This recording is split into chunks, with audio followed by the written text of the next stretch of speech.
Well, sitting here again on the rooftop of my home here in Gokulam in Mysore, India. As is often the case, I have lost track of exactly the date. The days seem to pass by continuously, and you really do lose track of time. There's a timeless quality, there's a daily routine of waking up early and practicing and perhaps having a little breakfast. But everything is so unstructured here, and so informal that there is really no need to keep track of the dates. And that's part of the magic and the mystery of spending time in Mysore. Looking out over the sacred mountain of Chamundi, another name for the goddess Durga, the most worshipped of the female deities. Remarking again about how Mysore is so powerful and that it gives you time to read particular kinds of books that normally would be difficult to read just because of the ample time and the quality of the time here, and ample time to reflect, no appointments to keep, nowhere to go. This kind of pace, this kind of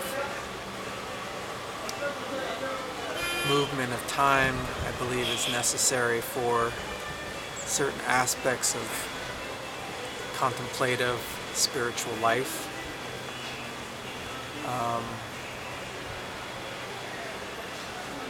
Whether it be in India or some other place, but I believe it's important to take time out to give oneself this kind of time, this kind of quality of time. So once again, I'm here and I was reading from this book called The Mind of Ramana Maharshi, he's also known as Sri Bhagavan, which is basically the word for God. And I was reflecting on just what makes reading about the life of this particular man, of this kind of man, so uplifting and so inspiring. I think what it is for me is just reading about the complete equanimity with which he lived his life, so unattached to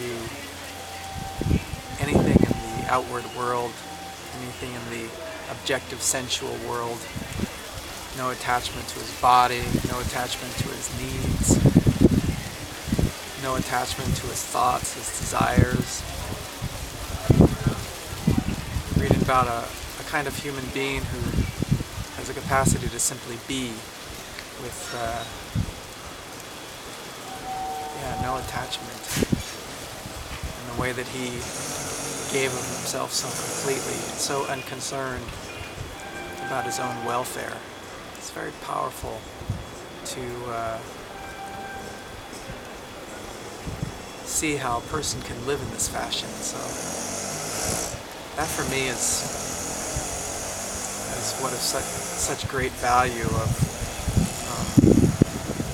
reading about the life and times of this kind of person. He was even unattached to his own works, his own writings.